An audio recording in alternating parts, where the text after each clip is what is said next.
बहू को बेटी समझने वाली सास। राधिका को जैसे ही पता चलता है कि कोमल अपने ससुराल से लौट आई है तो वो तुरंत ही कोमल के घर उससे मिलने के लिए पहुंच जाती है। राधिका कोमल के कमरे में पहुंचती है तो देखती है कि कोमल उदास बैठी है। उसके बाल बिखरे हुए हैं और उसका चेहरा काफी उतरा हुआ लग रहा है। ये सब देखकर राधिका कोमल से कहती है, कोमल, ये क्या हाल बना रखा है तूने अपना? मुझे अभी पड़ोस वाली चाची ने बताया कि तू सुबह सुबह ससुराल से वापस आ गई। तू इतनी मुरझाई हुई, इतनी उदास क्यों लग रही है यार? सब ठीक तो है ना? कुछ ठीक नहीं है राधिका, कुछ भी ठीक नहीं है। ससुराल बहुत बुरी जगह होती है, बहुत ज्यादा बुरी। मुझे नहीं पता था कि शादियां इतनी डरावनी भी हो सकती हैं। तू शांत हो जा, पहले बैठ यहाँ। हुआ क्या है, साफ साफ बता। मेरे सास और मेरे पति, उन्होंने मुझे बहुत मारा राधिका। छोटी छोटी बातों पर ताने देना तो रोज की बात थी, पर कल रात तो उन्होंने हद पार कर दी। मुझ पर जुल्म किए गए, मुझे पीटा गया। मैं भाग कर आई हूँ वहां से। मैं अब उस नरक में कभी वापस नहीं जाऊंगी, कभी नहीं। तभी कोमल की मां नम्रता रसोई से वहां आती हैं और कहती हैं, राधिका बेटा आ गई तो जरा इसे समझा, सुबह से बस रोए जा रही है। कोमल बेटा, ये सब तो हर घर की कहानी है। थोड़ा बहुत ऊंच नीच तो ससुराल में होता ही रहता है। माँ, आप इसे ऊंच नीच कह रही हैं? उन्होंने मुझे मारा है। क्या आपकी ममता इतनी सस्ती हो गई कि आप मुझे फिर से वहीं भेजना चाहती हैं? देख बेटा, तेरा पति अभी थोड़ी देर पहले तुझे लेने आया था। तूने उसे दरवाजे से ही वापस भेज दिया। समाज क्या कहेगा? राधिका, इसे समझा कि ये चली जाए। पति का घर ही औरत का असली ठिकाना होता है। मौसी, आप ये क्या कह रही हैं? अगर कोमल वहां खुश नहीं है और उसके साथ मारपीट हो रही है तो आप उसे जबरदस्ती कैसे भेज सकती हैं? वो सही कह रही है, उसे ऐसी जगह वापस नहीं जाना चाहिए जहां उसकी जान को खतरा हो। बेटा, ये तो औरत का भाग्य है, सब कुछ सहना पड़ता है। चुप रहकर घर बसाना ही सलीका है। मैंने भी अपनी जिंदगी में बहुत कुछ बर्दाश्त किया है। तुम्हारी दादी ने मुझ पर क्या कम जुल्म ढाए हैं, पर मैं टिकी रही ना। कल को तू भी ससुराल जाएगी, तुझे कोई दिक्कत होगी तो तुझे भी बर्दाश्त करना पड़ेगा। चुपचाप समझौता करना सीखो। ऐसा कहकर नम्रता अपना पल्लू संभालती हुई वापस रसोई की तरफ चली जाती है। कोमल और राधिका एक दूसरे को बेबसी से देखती हैं। देखा राधिका, मेरी अपनी माँ भी मुझे नहीं समझ रही। काश मेरी शादी ही ना हुई होती, काश मैं कभी उस घर गई ही ना होती। मुझे तो अब शादी से ही डर लगने लगा है। औरतों के साथ ससुराल में कभी अच्छा व्यवहार नहीं होता। राधिका कोमल से काफी देर बातें करती है, फिर वो अपने घर आ जाती है। घर आकर वो अपनी दादी और अपनी माँ को सारी बातें बताती है। ये सब सुनकर राधिका की दादी कहती है, अरे कौन सी बड़ी बात हो गई? 2 बातें सुन लिया, 2 थप्पड़ खा लिए तो क्या पहाड़ टूट पड़ा? ये सब तो बहुत कॉमन चीजें हैं। हमारे जमाने में तो इससे भी बुरा होता था, और तू इन सब बातों में इतना परेशान क्यों होती है? तभी राधिका के पिता महेश घर में आते हैं और वही सारी बातें सुनकर कहते हैं, राधिका, तो फिक्र मत कर, मैंने तुझे बहुत लाड प्यार से पाला है। मैं तेरे लिए कोई अच्छा, बहुत अच्छा ससुराल ढूंढूंगा जहां तुझे सिर आंखों पर बिठाया जाए। लो, आ गए लाडले पिता, तुम्ही ने इसे बिगाड़ रखा है। हाँ, माँ राधिका को कल कुछ लोग देखने आ रहे हैं। बहुत अच्छे खानदान का रिश्ता है। राहुल नाम का लड़का है, अपना बिजनेस है उसका। अगर सब कुछ जम गया तो हम राधिका की शादी तय कर देंगे। अगले दिन घर में मेहमानों के आने की तैयारी चल रही है। रागिनी रसोई में पसीने से तरबतर खाना बना रही है। तभी महेश रागिनी को आवाज देकर कहता है, अरे रागिनी, जल्दी करो, लड़के वाले किसी भी वक्त पहुंचते होंगे। जी बस हो ही गया। तभी राधिका किचन में आकर अपनी माँ से कहती है, माँ, मैं आपकी मदद कर दूं? नहीं बेटा, तू अपनी तैयारी कर ले जाकर। अच्छे कपड़े निकाल, उन्हें प्रेस कर और पहन ले। बाल ठीक से बना लेना, खाना मैं बना लूंगी। तू बस मेहमानों के सामने अच्छे से पेश आना। रागिनी के ऐसा कहने पर राधिका तैयार होने के लिए अपने कमरे में चली जाती है तो उधर हॉल से सविता चिल्लाकर रागिनी से कहती है, अरे ओ रागिनी, ओ महारानी, मेरा नाश्ता अभी तक नहीं आया। इतनी देर लगती है? तुझे समझ नहीं आता क्या कि मुझे भूख लगती है? लाई माँ जी। अब रागिनी जल्दी से नाश्ते की प्लेट निकालकर सविता को लाकर दे देती है। ये लीजिए माँ जी, वो मेहमान आ रहे थे ना, तो उसी की तैयारी में थोड़ा समय लग गया। तेरे पास तो जिंदगी भर से बहाने तैयार रहते हैं। काम चोर कहीं की, एक नाश्ता समय पर नहीं दे सकती। रागिनी, थोड़ा जल्दी कर दिया करो ना। तुम्हें तो पता है माँ बूढ़ी हो गई है, चिड़चिड़ी हो जाती है। हाँ, बूढ़ी हो गई हैं, तब इतना आतंक मचा रही हैं। जब जवान थी तब पता नहीं कितना आतंक मचाती थी। मेरी पूरी जवानी तो इनकी गालियां सुनने में निकल गई। यही सोचकर रागिनी किचन में जाकर काम करने लगती है। थोड़ी देर बाद राहुल अपने माता पिता के साथ राधिका के घर आता है। राधिका चाय की ट्रे लेकर आती है और सभी लोग राधिका के हाथ से चाय लेते हैं और राधिका सबको बहुत पसंद आती है। चाय पीते हुए संजय कहता है, महेश जी, आपकी बेटी तो वाकई बहुत सुशील है। राधिका नजरें झुकाकर सभी के साथ बैठ जाती है।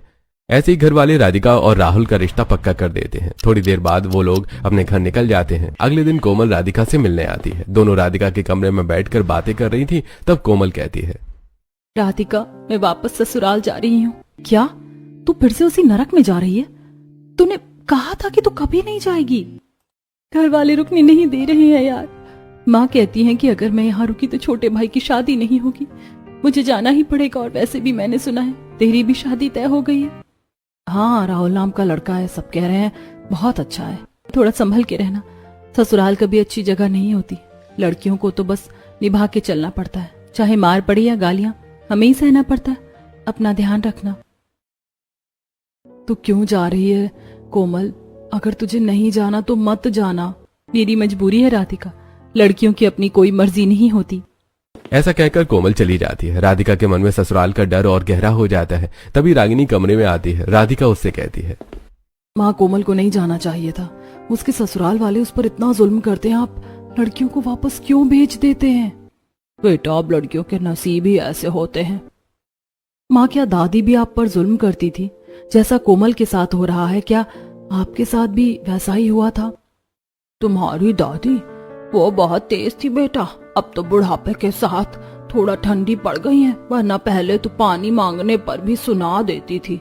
तभी सविता बाहर से चिल्लाकर आवाज देती है, अरे ओ रागिनी, रागिनी, जल्दी से मेरे लिए गुनगुना पानी लेकर आ। तूने अभी तक मेरी दवाई नहीं दी। तुझे समय का अंदाजा नहीं रहता क्या? जान लेगी मेरी।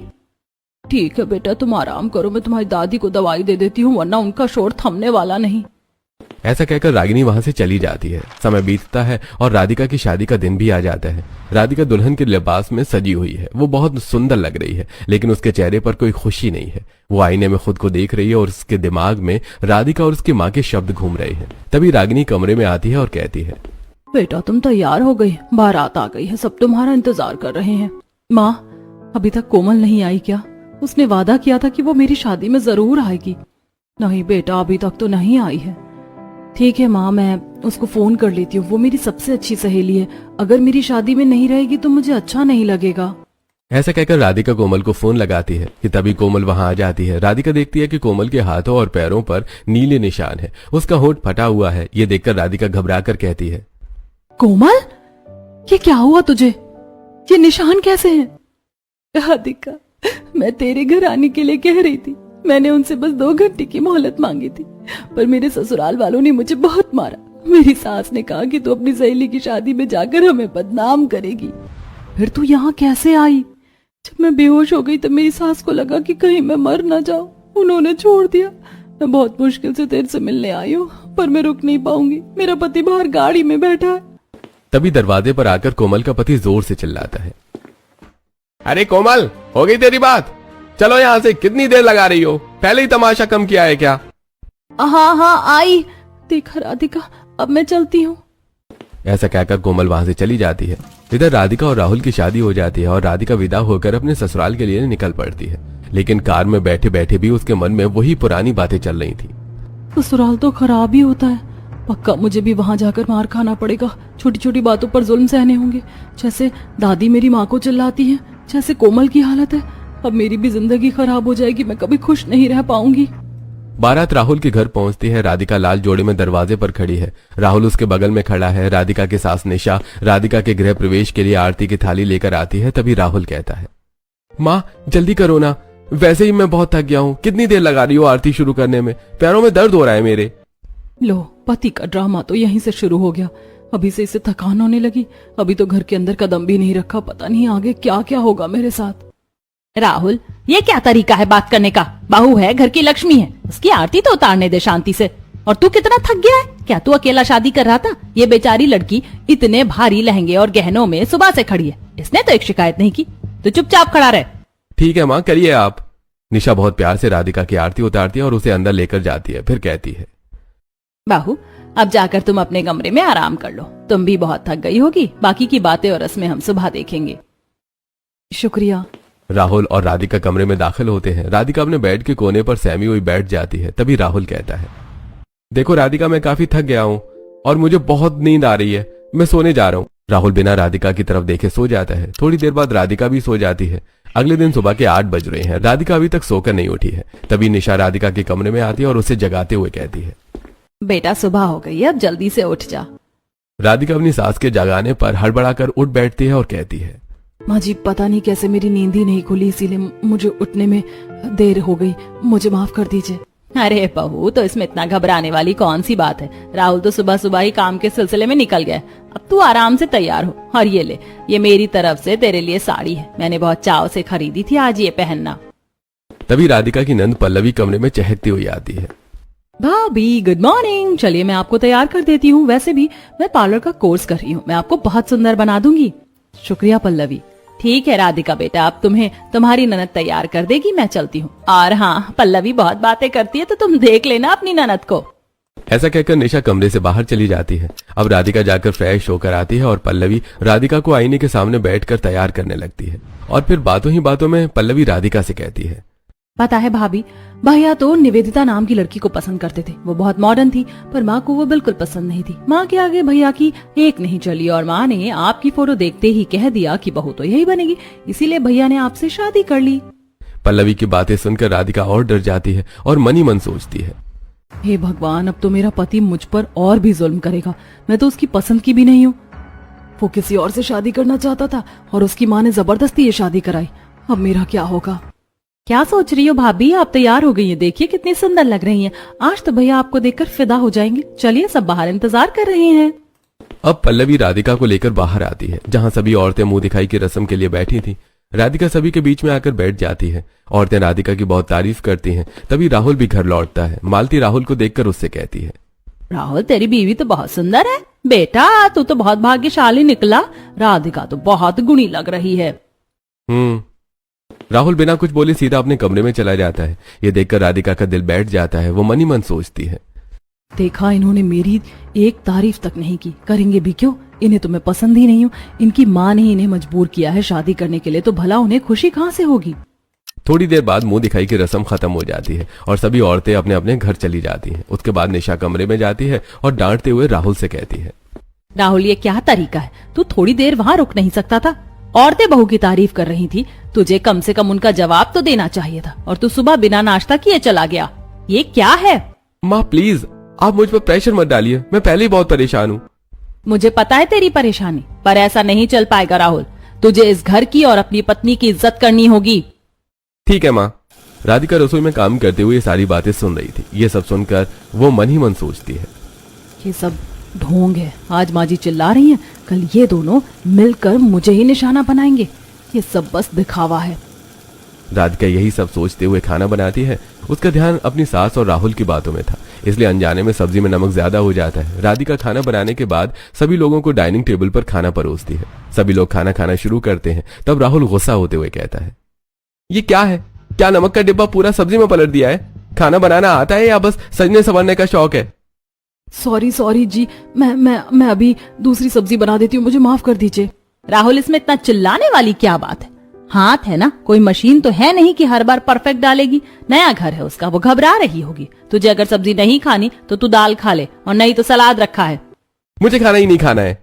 ऐसा कहकर राहुल थाली पटक कर उठकर चला जाता है। कोमल जोर जोर से रोने लगती है। तब उसके ससुर उसे समझाते हुए कहते हैं, बेटा तुम परेशान मत हो, राहुल का नेचर थोड़ा गुस्से वाला है, लेकिन अब शादी हो गई है ना, धीरे धीरे सब कंट्रोल हो जाएगा। हाँ बेटा, पहले ये भी बहुत गुस्से वाले थे, मैंने पूरा कंट्रोल कर लिया। तू भी इसे धीरे धीरे संभाल लेगी, चिंता मत कर। और भाभी, आपको भैया को सॉरी बोलने की कोई जरूरत नहीं है, गलती उनकी है, सॉरी वही बोलेंगे। ये सब सुनकर राधिका के चेहरे पर एक हल्की सी मुस्कुराहट आती है, पर मन का डर अभी भी गया नहीं है। ऐसे कुछ दिन बीतते हैं। एक दिन राहुल रात को राधिका से कहता है, राधिका कल सुबह मेरी एक बहुत जरूरी मीटिंग है, मेरी व्हाइट वाली शर्ट प्रेस करके रख देना। हाँ, और सुनो, अलमारी में एक ब्लैक कलर की फाइल होगी, उसे भी ढूंढकर टेबल पर रख देना। मुझे सुबह बहुत जल्दी निकलना है, तो कोई गड़बड़ नहीं होनी चाहिए। जी मैं कर दूंगी, आप फिक्र मत कीजिए। अब राहुल लाइट बंद करके सो जाता है। अगली सुबह राधिका जल्दी उठकर राहुल की फाइल ढूंढ कर रखती है। उसके बाद शर्ट निकालकर उसे प्रेस करने लगती है। तभी निशा बाहर से आवाज देती है। राधिका घबराकर प्रेस को वैसे ही छोड़कर दौड़कर अपनी सास के पास आती है। तब निशा राधिका से कहती है, अरे बेटा, मैं बस ये कह रही थी कि आज राहुल को जल्दी जाना है तो उसके लिए नाश्ता थोड़ा जल्दी बना लेना, बेचारा खाली पेट ना जाए। जी माँ जी। राधिका ऐसा कहकर जैसे ही वापस अपने कमरे में आती है तो उसे कमरे से जलने की बू आती है। वो देखती है कि राहुल की सफेद शर्ट के बीचों बीच एक बड़ा सा काला निशान पड़ गया है। शर्ट जल चुकी है। ये देखकर राधिका के होश उड़ जाते हैं। वो मन ही मन सोचती है, ये भगवान, ये क्या हो गया? राहुल जी तो मुझे जान से मार डालेंगे। माँ ने सही कहा था, मेरी किस्मत ही खराब है। अब मैं क्या करूं? तभी राहुल नहाकर बाथरूम से बाहर आता है और अपनी जली हुई शर्ट देखकर गुस्सा होते हुए कहता है, ये क्या है? पागल हो गई हो क्या? तुम्हें एक शर्ट प्रेस करना नहीं आता? मेरी सबसे इंपॉर्टेंट मीटिंग है आज और तुमने मेरी लकी शर्ट जला दी। क्या खाकर शादी की थी तुम मुझसे? राहुल के चिल्लाना सुनकर निशा और संजय भी वहां आ जाते हैं। ये सब देखकर संजय कहता है, क्या हुआ राहुल, इतना क्यों चिल्ला रहे हो सुबह सुबह? देखिए पापा, आपकी लाडली बहू ने क्या किया है, मेरी शर्ट जला दी। अब मैं क्या पहनकर जाऊंगा? राहुल, ये कौन सी बात हुई? अगर शर्ट जल गई तो जल गई, इसमें इतना शोर मचाने की क्या जरूरत है? जाने दो, कोई बड़ी गलती नहीं हुई है। आपको तो इसमें गलती नजर ही नहीं आएगी ना। माँ, मेरी मीटिंग खराब हो सकती है। बस राहुल, चुप हो जा। दूसरी शर्ट निकालो और पहन। राधिका, तू रो मत बेटा, इंसान है, गलती हो जाती है। ठीक है, रहने दो, नहीं खाना मुझे नाश्ता और ना ही यहाँ रुकना है। ऐसा कहकर राहुल दूसरी शर्ट पहनकर गुस्से में पैर पटकता हुआ घर से बाहर निकल जाता है और राधिका जोर जोर से रोने लगती है। तब निशा उसे समझाते हुए कहती है, चुप हो जा मेरी बच्ची, तू चिंता मत कर, मैं उससे बात करूंगी। तू जा और जाकर चेहरा धो ले। ऐसा कहकर निशा और संजय हॉल में आते हैं। शाम को निशा राधिका के कमरे में आती है तो देखती है कि राधिका लेटी हुई है। निशा राधिका से कहती है, अरे राधिका बेटा, तू ऐसे क्यों लेटी है? क्या हो गया तुझे? बस माँ जी, मेरे सर में थोड़ा सा दर्द था, इसीलिए लेटी थी। बेटा, तेरे सर में दर्द था तो तुझे मुझे बताना चाहिए था, मैं तेरे सर में बाम लगा देती हूँ। ऐसा कहकर निशा सामने टेबल की ड्रॉर से बाम निकालती है और राधिका के सिर में लगाने लगती है। ये देखकर राधिका कहती है, अरे नहीं नहीं माँ जी, आप रहने दीजिए। नहीं बेटा, क्यों रहने दूं? तू भी तो मेरी बेटी जैसी है।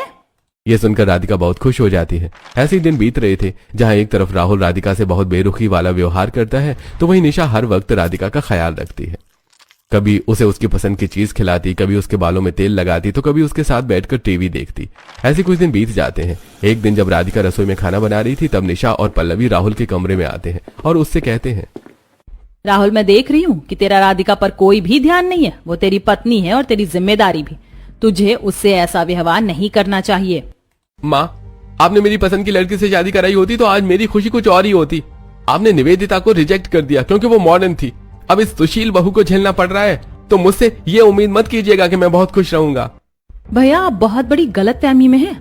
आप जिस निवेदिता के पीछे पागल थे ना, वो मेरे ही कॉलेज में पढ़ती थी। मैं उसे अच्छी तरह जानती हूँ। वो सिर्फ आपके पैसों से प्यार करती थी। भाभी बहुत अच्छी हैं और आपकी शादी एक बहुत ही सही इंसान से हुई है। तू चुप रह पल्लवी।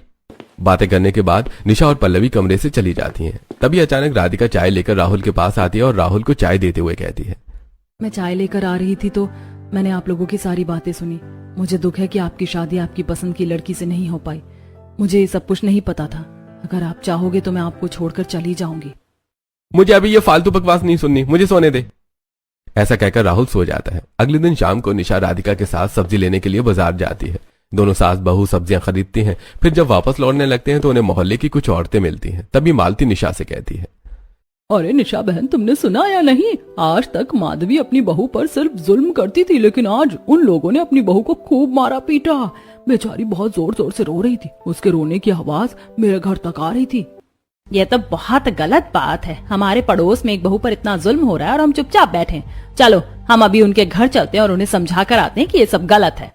ऐसा कहकर सभी औरतें अपनी अपनी सब्जी के झोले लेकर सीधे माधवी के घर पहुंचती हैं तो देखती हैं कि उनकी बहू बेचारी कोने में बैठकर रो रही है और माधवी उस पर चिल्ला रही थी। ये सब देखकर निशा गुस्सा होते हुए कहती है, ये सब क्या है माधवी बहन? तुम ये सब अपनी बहू के साथ ठीक नहीं कर रही हो। ये कानूनन भी जुर्म है। माधवी की बहू निशा की आवाज सुनकर रोते हुए उठती है तो राधिका उसे देखकर चौंक जाती है क्योंकि वो कोई और नहीं बल्कि कोमल ही थी। राधिका दौड़कर उसे गले लगा लेती है और कहती है, कोमल, तो ये तू है जो इतने जुल्म बर्दाश्त कर रही है? बहुत हो गया, आज के बाद तू ये सब बर्दाश्त नहीं करेगी। मैं अभी पुलिस को फोन करती हूँ और उन्हें ये सारी बातें बताती हूँ। तेरे ससुराल वालों को इन सारी गलतियों की सजा मिलकर ही रहेगी। हाँ राधिका, तुम बिल्कुल ठीक कहती हो। अभी पुलिस को फोन लगाओ और इन सभी को अरेस्ट करवाते हैं और इन सभी के खिलाफ गवाही हम लोग देंगे, फिर देखते हैं इन्हें कौन बचाता है।